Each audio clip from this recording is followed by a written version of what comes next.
जय हिंद दोस्तों। Class today के डिजिटल प्लेटफॉर्म पे आप सभी का स्वागत है। इस उम्मीद के साथ कि आप सभी लोग स्वस्थ होंगे, मस्त होंगे और बहुत ही अच्छे से अध्ययन कर रहे होंगे, है ना।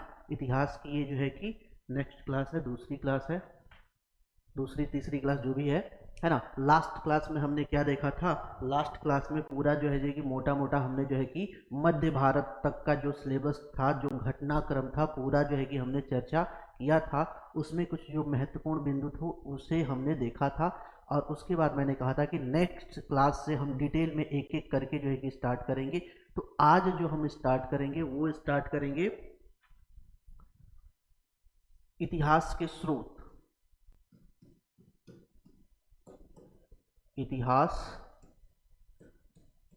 के स्रोत, है ना। इतिहास के स्रोत से स्टार्ट करते हैं। तो इतिहास के स्रोत के बारे में हमने प्रॉपर जो है कि यहाँ पे चर्चा किए हुए हैं, आगे जो है कि वहाँ पे डिटेल पे, है ना।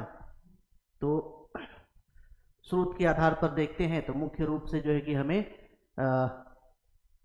दो तरह का स्रोत मिलता है। एक तो अलिखित, दूसरा जो है कि लिखित, यानी एक पुरातात्विक स्रोत मिलता है, दूसरा जो है कि आपके लिखित स्रोत मिलते हैं। पुरातात्विक स्रोत में आपका शिलालेख हो गया, स्तंभ लेख हो गया, है ना। सॉरी, पुरातात्विक स्रोत में देखें तो जो ध्वंसावशेष वगैरह मिलते हैं वो सारी बातें हो जाती हैं। लिखित स्रोत की बात करते हैं तो लिखित स्रोत में आपका जो है कि अभिलेख हो गया, साहित्य हो गया, स्तंभ लेख हो गया और जो कुछ नीम पट वगैरह मिल जाता है। इस तरह के जो है कि हमें साक्ष्य देखने को मिलते हैं। इसमें जो हम लिखित स्रोत में जो स्टार्ट कर रहे हैं, लिखित स्रोत में सबसे पहले वो हम देख रहे हैं अभिलेख।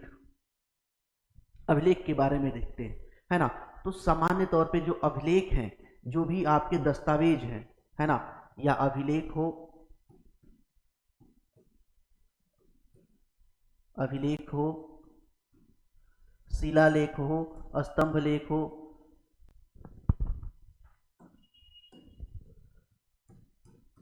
स्तंभ लेख हो, कोई दस्तावेज हो, कोई डायरी हो, है ना, या सर्वे के द्वारा जो है कि कोई हम अगर आंकड़ा इकट्ठा करते हैं, तो इस तरह के जितने भी हमारे स्रोत होते हैं जानकारी को, इनको कहा जाता है प्राथमिक स्रोत।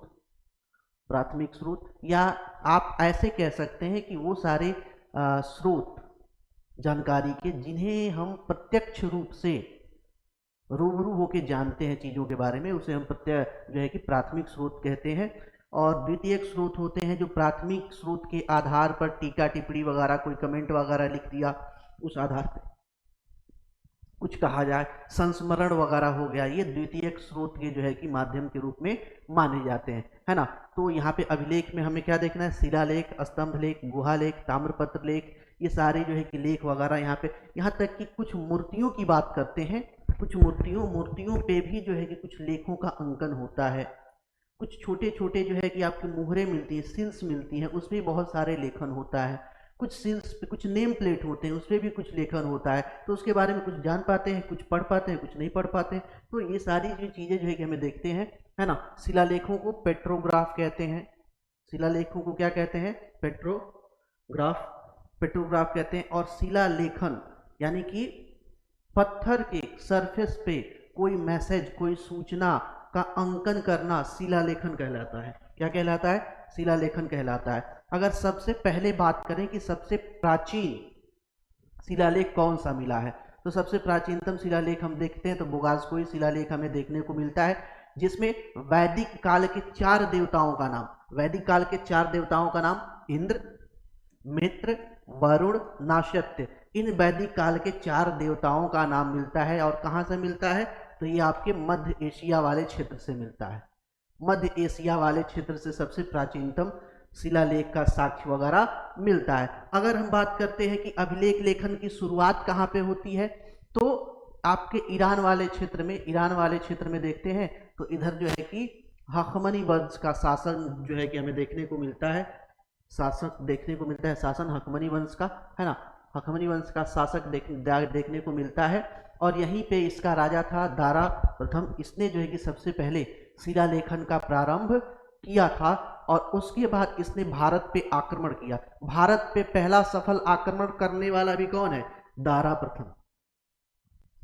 भारत पे पहला सफल आक्रमण करने वाला भी कौन है? दारा प्रथम। सिंध, कभी कभी ये प्रश्न पूछता है कि सिंध नदी पर कब्जा करने वाला, है ना। ये सारी चीजें जो हम बोल रहे हैं इसमें कहीं ना कहीं नोट में आपको लिखी मिल जाएगी, है ना। तो यहाँ पे कहीं कहीं प्रश्न ये पूछता है कि जो सिंध नदी है, सिंध नदी के क्षेत्र में पहली बार अधिकार करके आक्रमण करके कब्जा करने वाला कौन सा विदेशी था? तो दारा प्रथम था। और ये आया तो जो है कि यहाँ पे जो है कि जब आया तो उस समय जो है कि अशोक वगैरह मौर्य साम्राज्य चल रहा था, तो अशोक जो है कि इसी से प्रेरित होकर, अशोक दारा प्रथम से ही प्रेरित होकर अभिलेख लेखन की कला ग्रहण करता है। यानी कि हखमनी वंश से जो है कि शिलालेखन या आपका जो है कि कहिए कि अभिलेखन की कला ग्रहण की जाती है, भारत में आती है। उसके बाद जो है कि आपका ये सारा काम शुरू हो जाता है, शिलालेखन अंकन वगैरह का काम शुरू होता है ना। इस क्रम में देखते हैं, अशोक की बात करते हैं तो 4 ऐसे अशोक के अभिलेख मिले हैं जिनमें अशोक का स्पष्ट जो है कि नाम देखने को मिलता है। मास्की, गुर्जरा, निद्दूर और उदयगोलम 4 ऐसे जो है कि आपके जो है कि शिलालेख हैं जिसमें अशोक का स्पष्ट नाम मिलता है, स्पष्ट नाम देखने को मिलता है ना। अशोक के जो है कि अभिलेख किस किस भाषा में है? तो आपके ब्राह्मणी में है, खरोष्टी में है, यूनानी में है, आरमाइक में है। आरमाइक में यहाँ से जो प्रश्न बनता है वो ये बनता है बेसिक सा प्रश्न कि निम्नलिखित में से किस भाषा में अशोक के अभिलेख नहीं पाए गए हैं, है ना। तो ये 4 जो है कि भाषाएं हैं, ब्राह्मणी, खरोष्टी, यूनानी और आरमाइक।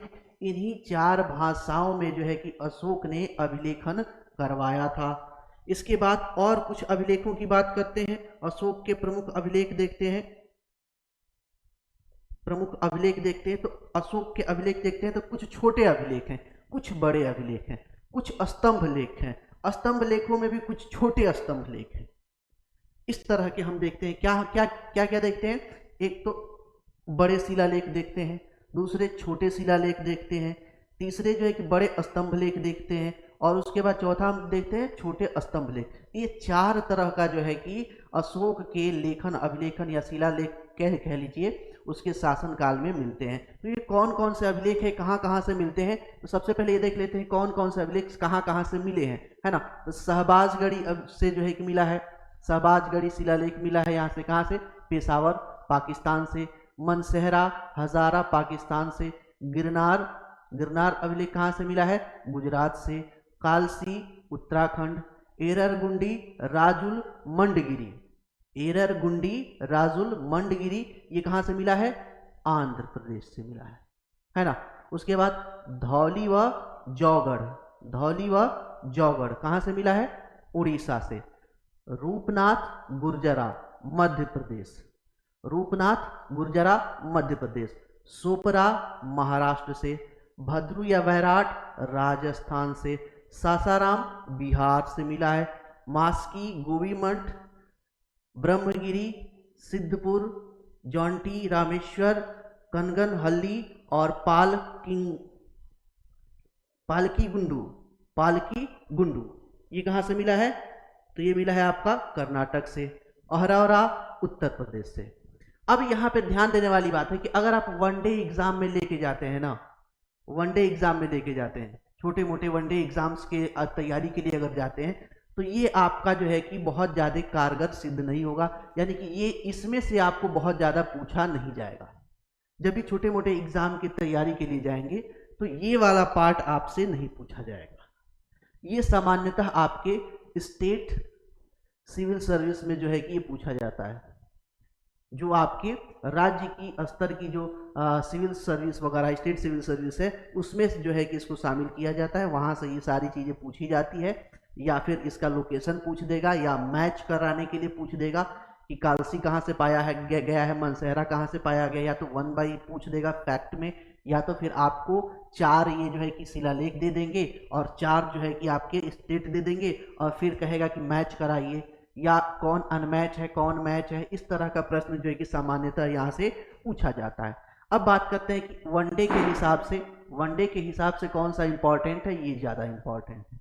अगर हम वनडे के हिसाब से देखते हैं तो ये ज़्यादा जो है कि इंपॉर्टेंट है। जो अशोक के बड़े 14 अभिलेख मिले हैं उन अभिलेखों में से जिससे जो है कि अन्य छोटे मोटे एग्जामों में, बड़े एग्जाम स्टेट सिविल सर्विस वगैरह में तो पूछता ही पूछता है, ये बड़े एग्जाम्स में जो है कि में भी पूछता है, और छोटे एग्जाम्स में भी पूछना है, वनडे एग्जाम्स में भी पूछता है, हर तरह से जो है कि यहाँ से पूछा जाता है। इसमें से ही कुछ ही 5-6 ही बहुत महत्वपूर्ण है जो आपसे पूछे जाते हैं। जैसे आपका ये हो गया पशु बलि, पशु बलि निषेध का जो है कि कहाँ पे जो है कि किस अभिलेख में बताया गया है, अशोक के किस अभिलेख में पशु बलि की निंदा की गई है, या पशु बलि पे रोक लगाने की बात की गई है। अब होता था कि पूजा पाठ वगैरह जो है कि होता था, कर्मकांडीय जो है कि चीजें होती थी, उसमें बड़े लेवल पे जो है कि जानवरों की बलि दे दी जाती थी। तो बड़े लेवल पर जब जानवरों की बलि दे दी जाती थी तो उसको रोका गया, है ना। तो कई बार ये भी पूछ लिया जाता है कि किस अभिलेख में अशोक के किस अभिलेख में कर्मकांड को जो है कि यानी आडंबर पे जो है कि रोक लगाने की बात की गई है। तो यही जो है कि आपका पहला अभिलेख है जिसमें पशु बलि या कर्मकांडीय जो है कि हिंसा पे रोक लगाने की बात की गई है। उसके बाद दूसरा अभिलेख है, दूसरा अभिलेख मानव कल्याण व पशु चिकित्सा। मानव कल्याण से क्या मतलब है? मानव कल्याण से मतलब ये है कि अच्छे अच्छे रोड बनवाता है। जब अशोक आता है अच्छे अच्छे रोड बनवाता है, चौड़े रोड बनवाता है, और जो है कि रोड के किनारे दुकानें लगवाता है और पेयजल बनवाता है। इसके साथ साथ मानव के लिए क्या करता है, यानी मनुष्यों के लिए तो हॉस्पिटल बनवाता ही बनवाता है।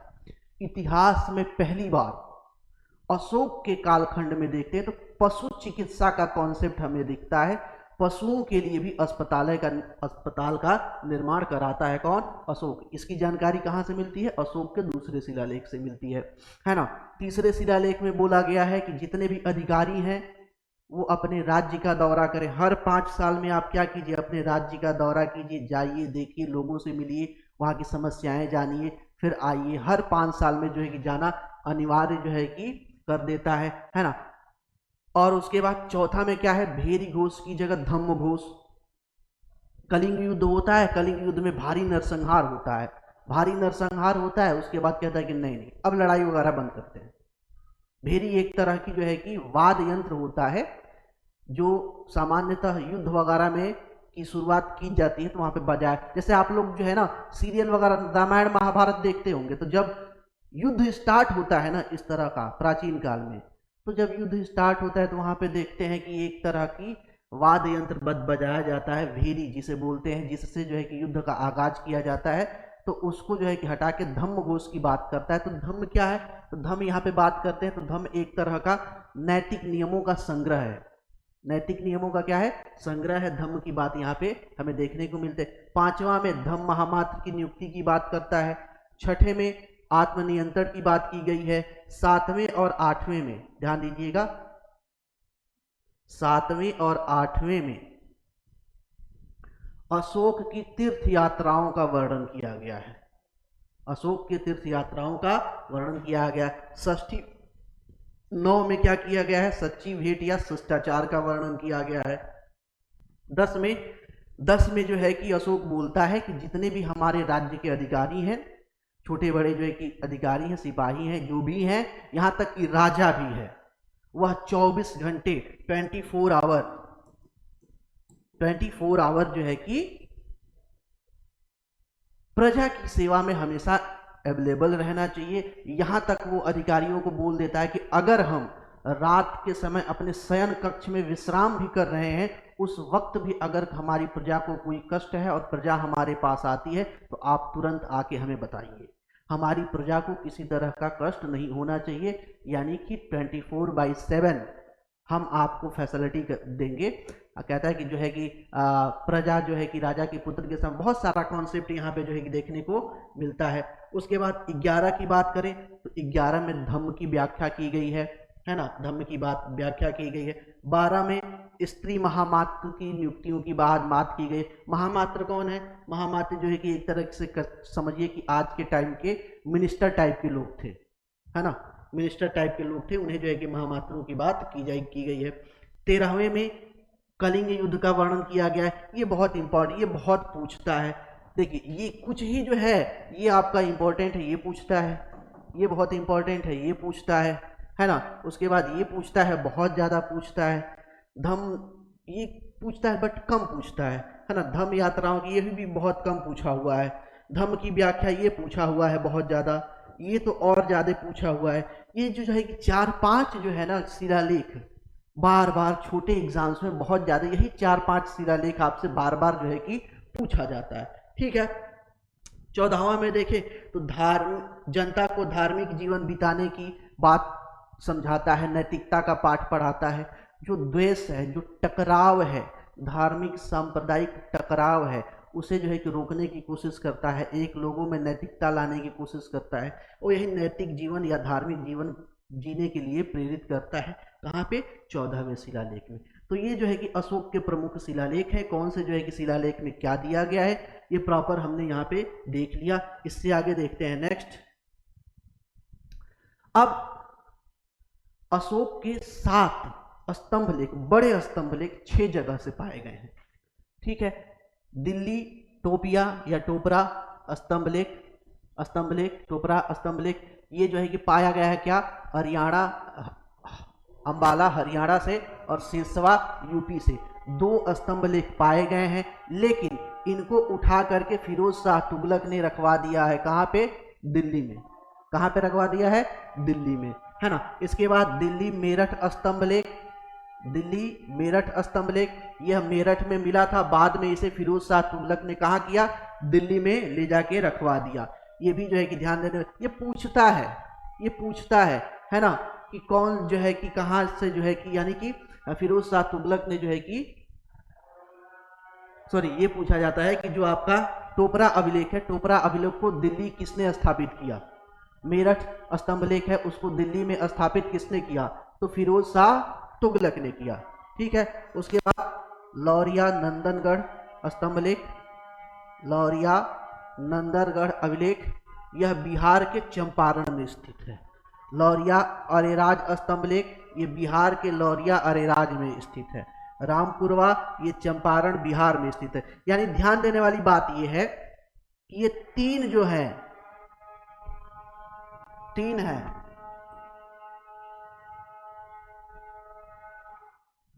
3 है, ये 3 कहाँ पे पाए गए हैं? बिहार में पाए गए हैं। कहाँ पे? बिहार में पाए गए हैं, है ना। तो यहां से एक बेसिक आपका प्रश्न बन जाएगा कि निम्नलिखित में कौन सा स्तंभ लेख, कौन सा अशोक का स्तंभ लेख जो है कि बिहार में नहीं पाया गया है। तो ये 3 जो है कि ध्यान रखने वाली बात है, यहां से इस तरह का प्रश्न बनता है ना। प्रयाग प्रशस्ति, प्रयाग प्रशस्ति इलाहाबाद से पाई गई है। प्रशस्ति क्या होती है?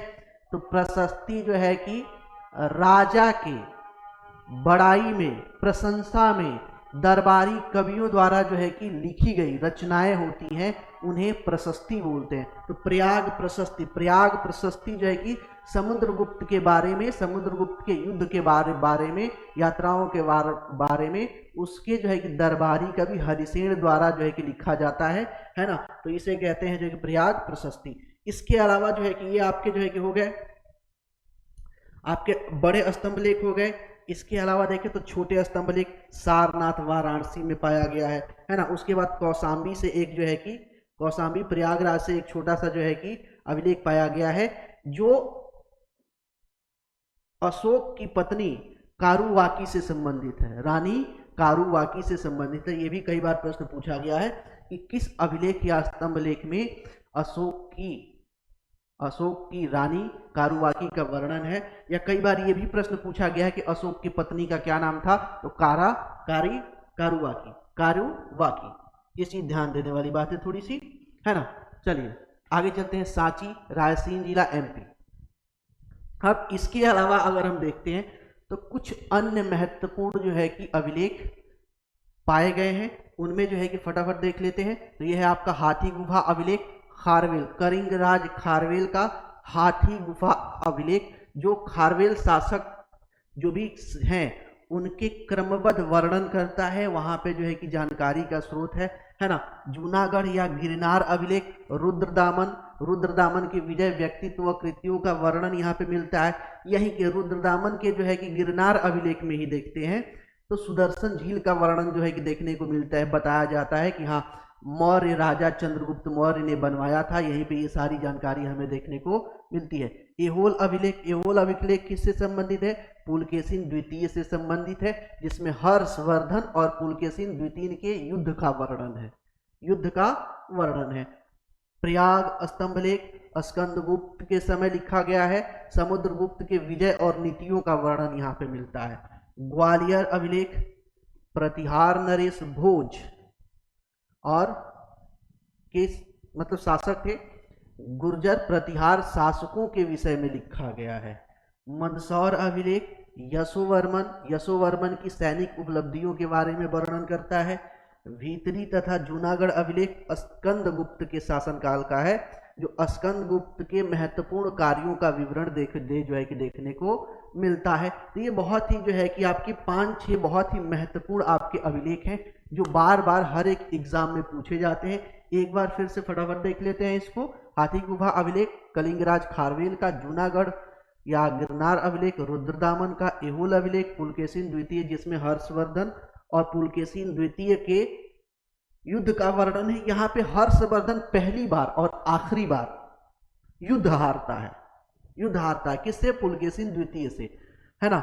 उसके बाद प्रयाग स्तंभ देखते हैं, स्तंभ लेख देखते हैं, तो स्कंदगुप्त के समय लिखा गया, जो इसमें समुद्रगुप्त के विषय में जानकारी, नीतियों के बारे में जानकारी देखने को मिलती है। ग्वालियर अभिलेख प्रतिहार नरेश भोज के बारे में जो है कि जानकारी देखने को मिलती है। यशोवर्मन की सैनिक उपलब्धि वगैरह के बारे में यहाँ पे देखने को मिलती है। मंदसौर यशोवर्मन से संबंधित जो है कि जानकारी मिलती है। भीतरी तथा जूनागढ़ स्तंभ लेख, जूनागढ़ जो है स्कंदगुप्त के समय स्कंदगुप्त के बारे में जो है कि जानकारी मिलती है। ये जो है कि कुछ महत्वपूर्ण आपके अभिलेख थे, जिससे सीधा प्रश्न आपको परीक्षा वगैरह में एग्जाम में देखने को मिलता है। अब बात करते हैं भारत के बारे में, बात करते हैं थोड़ा सा भारत का कॉन्सेप्ट देख लेते हैं। भारत क्या है ना, भारत क्या है? तो भारत के इतिहास के बारे में देखते हैं छोटा सा, कि भारत जो नाम पड़ा है, नाम का इतिहास क्या है। तो सबसे पहले अगर बात करते हैं तो भारत का नाम हमें देखने को मिलता है जम्बूद्वीप देखने को मिलता है। कहाँ पे? तो जो आपके बौद्ध ग्रंथ वगैरह है, पुराण वगैरह है, वहां पे जम्बूद्वीपे देखने को, जम्बूद्वीप माने ऐसा द्वीप, ऐसा आइलैंड जहाँ पे बहुत ढेर सारे जामुन के पेड़ हों, इस तरह के क्षेत्र को बोला गया है क्या? जम्बूद्वीपे। जैसे आप लोग देखिए, जैसे आपके घर कोई पूजा या धार्मिक कर्मकांड होता होगा, तो जो संकल्प लिया जाता है ना, दिलाया जाता है नाम के साथ, तो वहाँ पे ब्राह्मण देवता जब भी देखेंगे, जो ब्राह्मण है वो आपको जो संकल्प दिलाते हैं तो 2-3 बातें हमेशा वहाँ पे करते हैं। सबसे पहले बोलेंगे जम्बूद्वीपे भारत खंडे, क्या बोलेंगे? जम्बू द्वीपे भारत खंडे। गोत्र बोलिए, नाम बोलिए, ये बुलवा के आपसे जो एक संकल्प दिलवाया जाता है। यानी कि आज भी जो है कि धार्मिक कर्मकांडों में इन नामों का उपयोग किया जाता है। तो जम्बूद्वीप कहाँ पे जो है कि हमें देखने को मिलता है? जम्बूद्वीप किसे बोला जाता है? तो संपूर्ण भारतीय उपमहाद्वीप को बोला जाता है। पुराणों और बौद्ध ग्रंथों में यह जो है कि नाम हमें देखने को मतलब बौद्ध और जैन साहित्य वहां पे देखने को मिलता है। और भारतीय उपमहाद्वीप में कौन कौन से आते हैं? तो भारत, बांग्लादेश, भूटान, नेपाल, मालदीव, श्रीलंका, पाकिस्तान, ये सारा मिला के कौन सा क्षेत्र था? जम्बूद्वीप का क्षेत्र था। भारत खंड पुराण व अन्य प्राचीन ग्रंथों में देखते हैं तो भारत का नाम भारत खंडे या भारत खंड देखने को मिलता है। सोने की चिड़िया कहा जाता था, सोने की चिड़िया आज भी जो है कि कहा जाता था, है ना। आज भी बहुत लोग कहते हैं कि भारत को सोने की चिड़िया कहा जाता है। तो यहाँ पे ये लोग कौन बोलते? तो जो विदेशी व्यापारी थे या जो यात्री थे, वो जब भारत का वर्णन करते थे तो भारत की जो समृद्धि है उसको दर्शाने के लिए सोने की चिड़िया जो है कि शब्द का उपयोग करते थे, है ना। उसके बाद एक और जो है कि टर्म हमें देखने को मिलता है नाभीवर्ष। ये सामान्य तौर पे जो है कि आप लोगों ने नहीं सुना होगा, बट नाभीवर्ष नाम से भी जो है कि भारत को संबोधित किया जाता है। और इसका कारण क्या है? इसका कारण कॉन्सेप्ट ये है, माना ये जाता है कि जो भारत है संपूर्ण विश्व की नाभि है, संपूर्ण विश्व की क्या है, नाभि है। और यहीं से आध्यात्म की ऊर्जा पूरे विश्व में संचालित होती है। इस वजह से जो है कि इसे नाभि वर्ष के नाम से भी जाना जाता है। पृथ्वी का केंद्र है, आध्यात्म का केंद्र है, और यहीं से संपूर्ण विश्व में आध्यात्म की शक्ति का प्रचार प्रसार हुआ है, ऐसा माना जाता है। इस जो है कि बेस पे नाभि वर्ष जो है कि नाम दिया जाता है। अब देखते हैं तो और कौन कौन से नाम देखने को मिलते हैं। तो महावर्त जो है कि देखने को मिलता है। कौन सा क्षेत्र है, तो ये आपका दिल्ली राजधानी क्षेत्र, एनसीआर, दिल्ली एनसीआर वाला जो क्षेत्र है, उस क्षेत्र को अगर मिला देते हैं तो महावर्त जो है कि क्षेत्र कहते हैं। उसके बाद एक है सप्त सैंधव प्रदेश। सप्त सैंधव, भारत का नाम सप्त सैंधव प्रदेश भी देखने को मिलता है। तो सप्त सैंधव प्रदेश यानी 7 नदियों वाला क्षेत्र। 7 नदियों वाला क्षेत्र मतलब सिंधु नदी तंत्र का इलाका सप्त सैंधव प्रदेश में आता है ना। ब्रह्मर्षि प्रदेश की अगर हम बात करते हैं तो गंगा और यमुना का दोआब क्षेत्र, गंगा और यमुना के दोआब क्षेत्र को क्या बोलते हैं, ब्रह्मर्षि प्रदेश के नाम से जानते हैं, है ना। उसके बाद हिंदुस्तान जो है कि पर्शियन या ईरानी जो है कि प्रभाव के कारण यह जो है कि नाम हमें देखने को मिलता है। फारसी अरब प्रभाव यहाँ पे देखने को मिलता है। क्योंकि इसका कॉन्सेप्ट ये है कि ये जब ईरानी लोग इधर आते हैं भारत, तो वो प्रॉपर जो है कि जो सिंधु नदी है उसको हिंदू बोलते हैं, और उसके पार के जो है कि भूमि को जो है कि हिंदुस्तान बोलते हैं, और वहाँ के लोगों को, जो लोग रहते हैं, उन्हें हिंदुस्तानी बोलते हैं। यह पूरा कॉन्सेप्ट हमें देखने को मिलता है। भारत की बात करते हैं तो भारत नाम हमें कहाँ मिलता है, तो बहुत ही प्रसिद्ध जो है कि पुस्तक है एक, है ना, अभिज्ञान शाकुंतलम। राजा दुष्यंत और शाकुंतला की जो है कि प्रेम कहानी है। उसी क्रम में जो है कि यहाँ पे देखा जाता है कि राजा दुष्यंत और शकुंतला से एक पुत्र रत्न की प्राप्ति होती है जिसका नाम भरत होता है, और उसी भरत के नाम पे भारत का नाम जो है कि भारत रखा जाता है, हमारे देश का नाम भारत रखा जाता है। ऐसा एक जो है कॉन्सेप्ट हमें देखने को मिलता है। इंडिया की बात करते हैं तो इंडिया जो है कि एक्चुअली यूनानी और ग्रीक प्रभाव में आने के बाद जो है कि हमारे देश का नाम इंडिया पड़ा, जो मुख्य रूप से ब्रिटिश काल में बहुत ज्यादा जो है कि प्रसिद्ध रहा। और हिंदुस्तान देखते हैं तो हिंदुस्तान मुख्य रूप से मध्यकाल में जो है कि बहुत ज्यादा क्या होता है, प्रसिद्ध नाम होता है। इसके बाद देखते हैं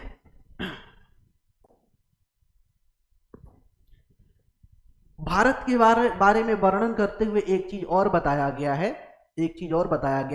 कि जो हिमालय से दक्षिण और समुद्र से उत्तर का जो भूभाग है हिंद महासागर में, उसे हिंदुस्तान या भारत कहते हैं। इस तरह का जो है कि वर्णन भारत नाम का किया गया है ना। ये समान सी बात है। प्रागैतिहासिक काल, ऐसा कालखंड जिसमें कोई भी लिखित साक्ष्य जो है कि नहीं मिला है ना। ये आर्य ऐतिहासिक कालखंड जिसमें लिखित साक्ष्य तो मिला है बट उसको पढ़ा नहीं गया है। ये सारी बातें हमने जो है कि पिछली क्लास में ऑलरेडी कर चुके हैं। पुरातत्व विभाग के जनक किसे बोलते हैं, या पुरातत्व सर्वेक्षण विभाग के जनक, भारतीय पुरातत्व सर्वेक्षण विभाग के जनक किसे बोला जाता है, कनिंघम को बोला जाता है। इतिहास के पिता किसे बोला जाता है, हेरोडोटस के बोला जाता है। प्रशस्ति क्या होती है, तो प्रशस्ति जो है कि दरबारी कवियों द्वारा या दरबारी लोगों द्वारा अपनी राजा की प्रशंसा में की गई रचनाएं होती हैं जिसे प्रशस्ति बोलते हैं। जैसे समुद्रगुप्त की प्रयाग प्रशस्ति, जो समुद्रगुप्त की दरबारी कवि हरिसेन द्वारा रची जाती है। ये बात हमें देखने को। एहोल अभिलेख क्या है, एक प्रशस्ति है। एरण से प्राप्त वराह प्रतिमा पर हुणराज तोड़मल के लेखों का विवरण मिलता है। अभी तक देखें कि सबसे अधिक अभिलेख कहां से मिले हैं भारत में, तो मैसूर से। अभी तक भारत में सबसे ज्यादा अभिलेख किस स्थान से मिले हैं, तो मैसूर से मिले हैं। पर्सिपोलिस व बेहिस्तून अभिलेखों से पता चलता है कि ईरानी सम्राट दारा ने सिंधु नदी के घाटी पर अधिकार कर लिया। पहली बार जो है कि अधिकार का हकमनी वंश का शासक था दारा। दारा जो है कि आक्रमण करता है, सिंध नदी पे कब्जा करता है। पहला आक्रमण यही था, सिकंदर से पहले था। ध्यान देने वाली बात है कि जो आपका सिकंदर है, सिकंदर से पहले ये जो है कि आक्रमण देखने को मिलता है। अशोक के अभिलेख को सबसे पहले पढ़ने वाला कौन था? James Prinsep. James Prinsep. कई बार जो है कि ये बहुत फेमस प्रश्न है, बहुत बार पूछा जाता है कि जो अशोक के अभिलेख मिले हैं उसको सर्वप्रथम जो है कि पढ़ने में किसे सफलता मिली थी? तो जेम्स प्रिंसेप को जो है कि सफलता मिली थी। ये जो है कि आपके अभिलेख से रिलेटेड कुछ महत्वपूर्ण जो है कि तथ्य हैं जो बार बार आपको आपसे क्या किए जाते हैं? पूछे जाते हैं परीक्षाओं में। अब यहाँ पे बात करते हैं मुद्रा। किसकी बात करते हैं? मुद्रा या सिक्कों की बात करते हैं। सिक्कों का इतिहास देखेंगे क्योंकि हर एग्जाम में कम से कम एक प्रश्न आपको सिक्के से मिल जाएगा, चाहे वो छोटा, अगर बड़ा एग्जाम है तो 2 मिल जाएगा, छोटे एग्जाम है जहाँ पे जीएस वगैरह के कम पोर्शन पूछे जाते हैं, है ना, कम पूछे जाते हैं, वहाँ एक प्रश्न पक्का आपको सिक्कों से मिलेगा ही मिलेगा। कॉइन से एक प्रश्न जो है कि पक्का मिलेगा। अभी जो है कि बस 5 मिनट के अंदर, 5 मिनट लेगा, ज्यादा नहीं लेगा, 5 मिनट के अंतर्गत आपके एग्जाम का एक प्रश्न भी पक्का हो जाएगा, है ना। अब देखते हैं यहाँ पे सबसे प्राचीनतम जो है कि सिक्के कब के मिले हैं? तो 5वीं सदी ईसा पूर्व के मिले हैं। इन्हें क्या बोलते हैं? आहत सिक्के बोलते हैं, या पंचमार्ग कॉइन बोलते हैं, या रजत सिक्के बोलते हैं, या इसी को अशोक प्रकार के सिक्के भी बोलते हैं। सामान्य तौर पे देखते हैं तो एक प्रश्न और पूछता है कि निष्क और शतमान क्या है? निष्क व शतमान क्या है? निष्क व शतमान क्या है? तो निष्क और शतमान जो है कि बेसिकली सामान्य तौर पे देखा जाए तो ये आभूषण है, ज्वेलरी है। लेकिन चूंकि पहले के काल में कॉइन्स वगैरह का कॉन्सेप्ट जब नहीं था तो ज्वेलरी हमेशा से ही एक प्रीसियस, आभूषण हमेशा से ही एक प्रीसियस एलिमेंट रहा है, मेटल रहा है। तो वो जो है कि विनिमय के माध्यम के रूप में, यानी एक्सचेंज के रूप में कभी कभार यूज होता था, या आप कहें कि आगे चल के धड़ल्ले से यूज होने लगा। सामान्य तौर पे पहले क्या बार्टर सिस्टम आता है, वस्तु विनिमय आता है। अब वस्तु विनिमय में दोनों कंडीशंस हैं, क्या कि जो हमें चाहिए वो आपके पास होना चाहिए और जो आपको चाहिए वो हमारे पास होना चाहिए। इसी क्रम में जो है कि आपका काम होगा, बिजनेस होगा। बट कंडीशन ये बन गई कि देखिए आपको जो चाहिए हमारे पास नहीं है, बट हमें जो चाहिए आपके पास है। इस कंडीशन में आप हमारे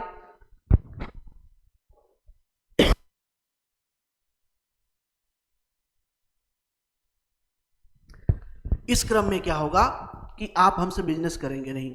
अब नहीं करेंगे तो हमने ज्वेलरी पहन रखा है, आपको हमारे पास जो गुड्स है वो आपको नहीं चाहिए एक्सचेंज के ऑफर में, बट आपने जो है कि आपके पास एक्सेस है जो हमें चाहिए, बट हमारा गुड्स आपको नहीं चाहिए।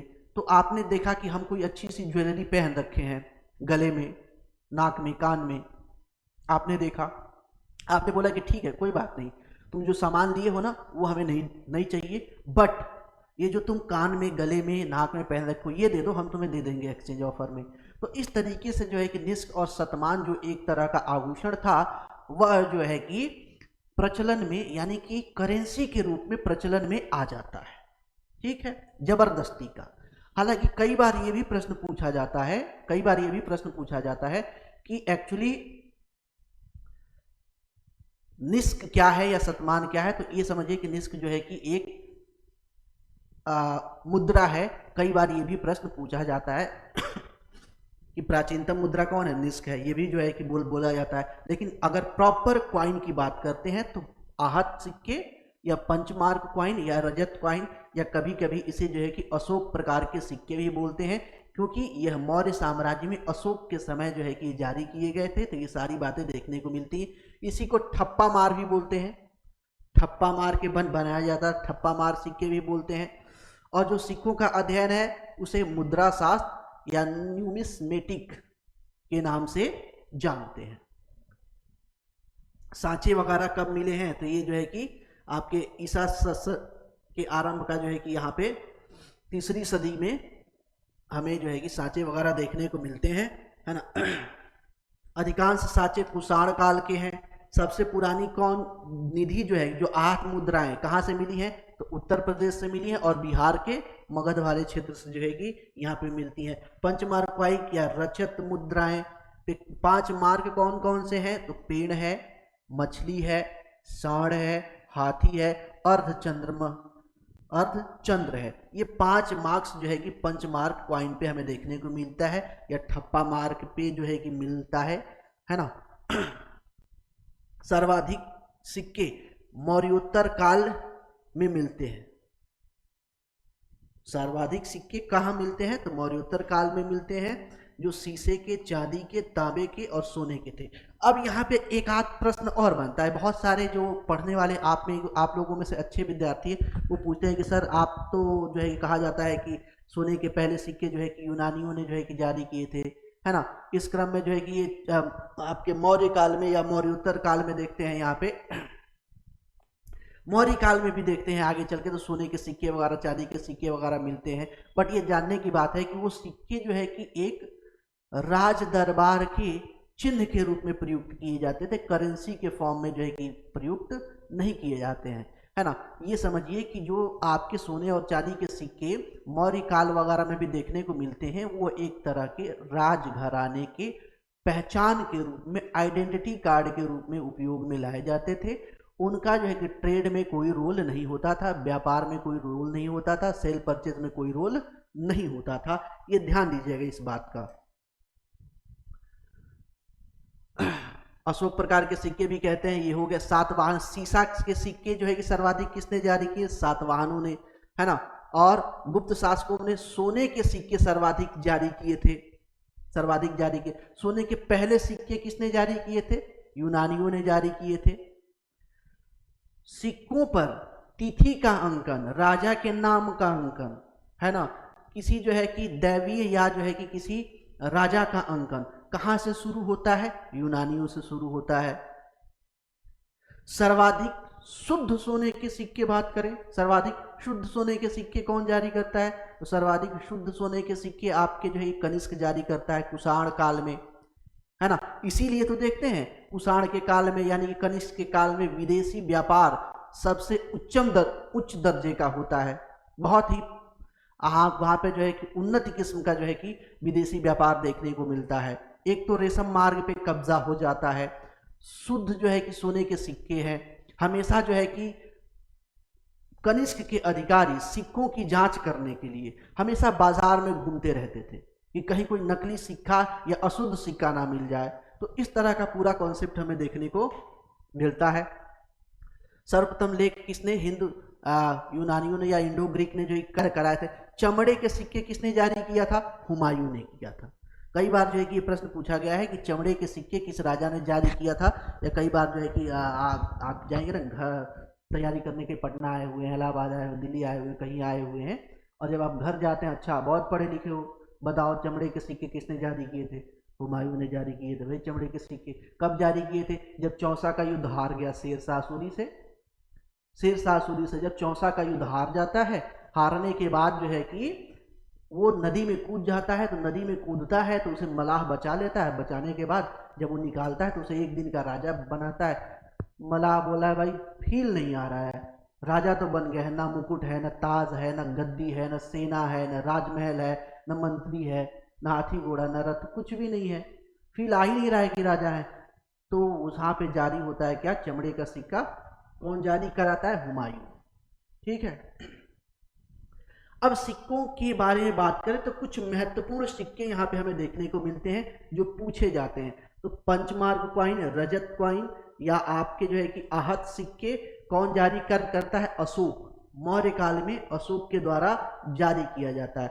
शिवनंदी व त्रिशूल प्रकार के सिक्के, शिवनंदी व त्रिशूल प्रकार के सिक्के बिंब कडफिसिस है जो एक्चुअली यूनानी है, इंडो ग्रीक है, जो जारी करता है। राजा रानी प्रकार के सिक्के चंद्रगुप्त प्रथम, गरुड़, धनुर्धारी, व्याघ्रहंता, वीणा वादन प्रकार के सिक्के कौन जारी करता है, समुद्रगुप्त। समुद्रगुप्त जो है कि के सिक्कों पे दिखाया गया है बीड़ा बजाते हुए, बाघ मारते हुए। तो ये सारी बातें जो है कि देखने को मिलता है। खड़गधारी या गजारोही या कार्तिकेय प्रकार के सिक्के कौन जारी करता है? कुमारगुप्त। कार्तिकेय प्रकार के सिक्के से मतलब यह है कि इसके सिक्के पे मयूर का अंकन होता था, तो इसे कार्तिकेय प्रकार के सिक्के बोला गया। अब यहां पे बात करते हैं कुछ और सिक्कों की, तो शिव पार्वती प्रकार के सिक्के। शिव पार्वती प्रकार के सिक्के कौन जारी करता है? हर्षवर्धन जारी करता है। सांकेतिक मुद्रा कौन जारी करता है? मोहम्मद बिन तुगलक जारी करता है। लक्ष्मी नारायण प्रकार के सिक्के, जो स्वर्ण सिक्के थे, विजयनगर साम्राज्य का राजा कृष्णदेव राय जो है कि जारी करता है, जिसे पैगोडा बोला जाता था। पैगोडा बोला जाता था, स्वर्ण सिक्के थे और उस पे जो है कि अंकन होता था लक्ष्मी नारायण का, है ना। मुहर, इलाही, संबश, जलाली प्रकार के सिक्के ये किसके द्वारा जारी किए जाते हैं? अकबर द्वारा जारी किए जाते हैं। रुपया व दाम किसके द्वारा? शेर शाह सूरी द्वारा जो है कि जारी किए जाते हैं। ये बहुत ही महत्वपूर्ण सिक्के हैं जो आपसे बार बार जो है कि पूछे जाते हैं परीक्षा में। यही सारी बातें हैं। अब ये जो चीजें हैं ना, ये तो है ही, साथ ही साथ ये सिक्के बहुत इंपॉर्टेंट है जो आपसे पूछे जाते हैं बार बार एग्जाम्स में। अब यहाँ पे नेक्स्ट देखते हैं, तो निष्क और शतमान वाला जो है कि बात खत्म हो गई। ऑलरेडी मैंने आपको बता दिया है कि निष्क और शतमान जो है कि क्या है, आभूषण हुआ करते थे जो कभी कभी प्राचीन काल में ट्रेड के लिए एज ए कॉइन वर्क करते थे। मौर्य काल तक आते आते व्यापार विनिमय का माध्यम सिक्का हो गया था, यानी कि अभी हमने देखा सिक्का अशोक के काल में हो गया था, यानी कि जब मौर्य साम्राज्य की स्थापना होती है तो बड़ा साम्राज्य बनता है तो करेंसी का प्रचलन वगैरह देखने को मिलता है। वहाँ पे जो एक्सचेंज का मीडियम है, एक्सचेंज मीडियम में हमें आपको कॉइन वगैरह देखने को मिलता है, करेंसी देखने को मिलता है। मौर्य काल में सिक्के सोने, चांदी, रजत और तांबे के होते थे। याद रखिएगा ध्यान से, चांदी वगैरह का और सोने के सिक्के ट्रेड के लिए कभी उपयोग में नहीं लाए जाते थे। वो राज्य के जो अधिकारी थे, जो राजघराने के लोग थे, जो मेंबर थे, उनकी पहचान आइडेंटिटी के रूप में प्रयोग में लाए जाते थे, है ना। और कुछ ज्यादा जो है कि यहाँ पे वो था नहीं। मौर्य काल में जो सिक्कों का अधिकारी था, है ना, उसे बोलते थे क्या? रूप दशक। सातवाहन काल में शीशे के सिक्के के अलावा देखें प्रोटीन के सिक्के, कांसे के सिक्के, तांबे के सिक्के। कई बार ये पूछा गया है निम्नलिखित में से किसके सिक्के सातवाहन काल में जारी किए गए थे, और उसमें ये चारों ऑप्शन देगा, तीनों ऑप्शन देगा, और फिर पूछेगा कूट के माध्यम से जो है कि क्या कीजिए, सही उत्तर का चयन कीजिए। कूट के माध्यम से सही उत्तर का चयन कीजिए, ये हमें देखने को मिलता है। सिक्कों पर राजाओं का अंकन, तिथि का अंकन यूंडो ग्रुप के टाइम में होता है ना। ये सारी बातें ऑलरेडी हो चुकी है। सबसे शुद्ध सोने के सिक्के कुषाण काल में कनिष्क ने जो है कि जारी किया था, और मोहम्मद बिन तुगलक को टकसालों का राजकुमार या धनवानों का राजकुमार कहते हैं। टकसालों का राजकुमार या धनवानों का राजकुमार कहते हैं। कारण ये है कि ये सांकेतिक मुद्रा का प्रचलन कर देता है, और उस सांकेतिक मुद्रा बनाना इतना आसान होता है कि वह कोई भी लोहार आराम से जो है कि अपने घर में बैठे बैठे बना लेगा। अब जब आपको जो है कि इतनी फैसिलिटी दे दी जाए, जैसे भारत गवर्नमेंट जो है कि सरकार अभी जो करेंसी जारी कर रही है ना, इतना वो आसान करेंसी जारी करे कि हर व्यक्ति घर में बैठे बैठे प्रिंट कर ले, प्रिंटर लगाए, कंप्यूटर लगाए, लैपटॉप लगाए, आराम से प्रिंट कर ले, छाप ले पैसे। तो पैसे छाप ले तो काम करने की जरूरत क्या है? सुबह से लेके शाम तक क्या होगा? बस पैसे छापते रहो। इसी तरीके से क्या होता है कि जब मोहम्मद बिन तुगलक जो है कि सांकेतिक मुद्रा का प्रचलन करता है तो उसमें कुछ खास विशेषता थी नहीं। लोहार वगैरह जो आपके हैं वो देखते हैं, कहते हैं कि बहुत बढ़िया, ये तो हम ही बना लेंगे। और जब हम ही बना लेंगे तो काम करने की जरूरत क्या? सुबह जैसे नींद खुली तुरंत जो है कि सिक्का बनाना शुरू, शाम के सोने तक सिक्का जो है कि बनते चला गया। अब इस क्रम में जो है कि इसी वजह से इसे टकसालों का राजकुमार कहा जाता है कि मोहम्मद बिन तुगलक के शासन काल में भारत का हर एक घर टकसाल बन गया था, इसलिए इसे टकसालों का राजकुमार या धनवानों का राजकुमार कहा जाता है ना। फिरोज शाह तुगलक तांबे व चांदी के मिश्रण से अद्धावा बिस्वा नामक सिक्का जारी किया था। तांबे के सिक्कों को सल्तनत काल में दिरहम कहते थे। क्या कहते थे? दिरहम कहते थे। वराह नामक स्वर्ण सिक्के विजयनगर साम्राज्य के समय प्रचलन में थे। इसे पगोडा कहा जाता है, जिसमें लक्ष्मी नारायण वगैरह का मूर्ति चित्रण वगैरह देखने को मिलता है। विजयनगर साम्राज्य के सिक्कों पर गरुड़ व हनुमान का अंकन भी मिलता है। शेर शाह के समय भारत में कितनी टकसालें थी? 23 टकसालें थी, है ना। और जो शुद्ध जो है कि चांदी का सिक्का था, इसे रुपया, और तांबे के सिक्के को दाम बोलते थे। वो ग्रेन याद रखिएगा, 180 ग्रेन का जो है कि चांदी का और 380 ग्रेन का जो है कि आपका तांबे का।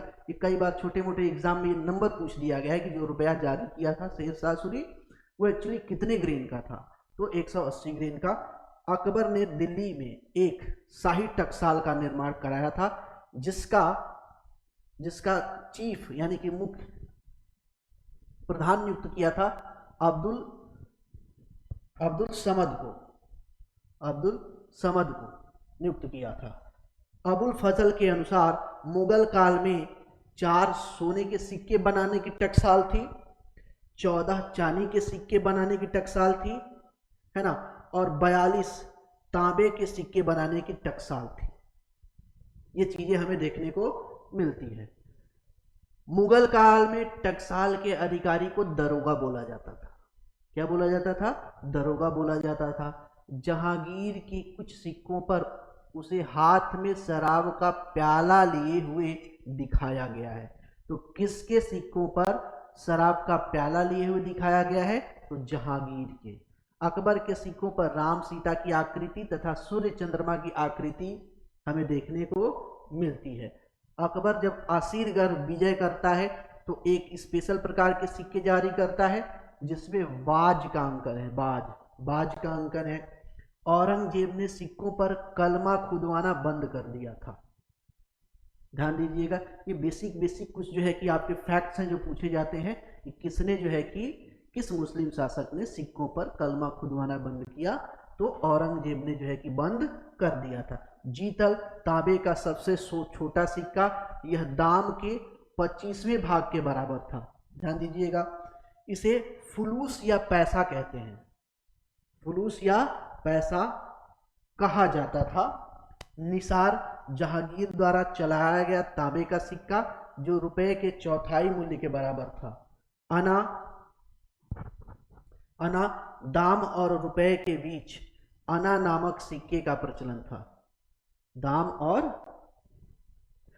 रुपए के बीच जो एक करेंसी हुआ करती थी, उसे क्या बोलते थे? आना बोलते थे। ये सामान्यतः जो है कि आपके सिक्कों से संबंधित जो है कि ये आपके कुछ फैक्ट से जो पूछे जाते हैं, है ना।